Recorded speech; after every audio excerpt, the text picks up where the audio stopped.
وجعلته حجة على خلقك من الأوصياء،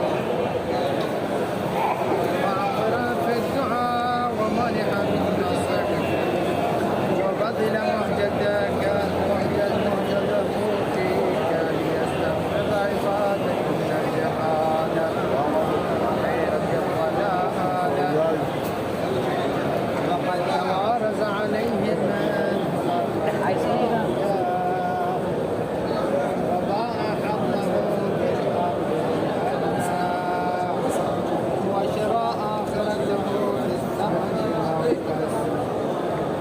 وتغطرس وتردى في هواء وأصواتك وأصوات الذين وأطاع من عبادك الإقام والنفاق وحملة الأرض والمستوجبين النار، وجاهدهم فيك صادما محتسبا حتى سفك في طاعتك دمه واستبيح حريما.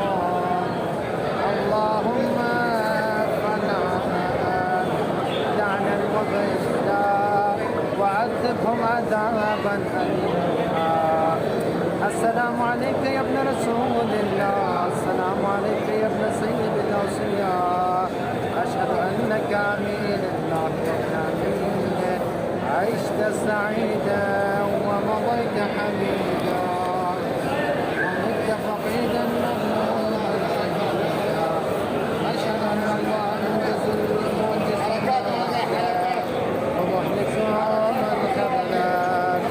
ومعذب من قتلك، وأشهد أنك وصيت بعهد الله وجاهدت في سبيله حتى أتاك اليقين. ولعن الله من قتلك، ولعن الله من ظلمك، ولعن الله أمة سمعت بذلك ورضيت به. اللهم إني أشهدك إني ولي لمن والاه وعدو لمن عاداه، بيدي أنت وأمي ابن رسول الله، بيدي أنت وأمي أبا عبد الله. أشهد أنك كنت نورا في أصناع الشمس والأرحام المطهرة، لم تنجسك الجاهلية بأنجاسها ولم تلبسك من متلهمات ثيابها. وأشهد أنك من دعائم الدين وأركان المسلمين ومعقل المؤمنين. وأشهد أنك الإمام البر التقي الرضي الزكي الهادي المهدي. وأشهد أن الأئمة من ولدك كلمة التقوى وأعلام الهدى والعروة الوثقى على أهل الدنيا.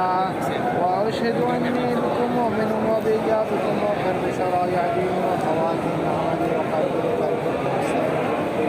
بأمركم واتبع ونصرتي لكم معدة حتى يأذن الله لكم. ومعكم لا مع عدوكم، صلوات الله عليكم وعلى أرواحكم وعلى أنصاركم وشاهدكم وغائبكم وظاهركم وباطنكم، آمين رب العالمين.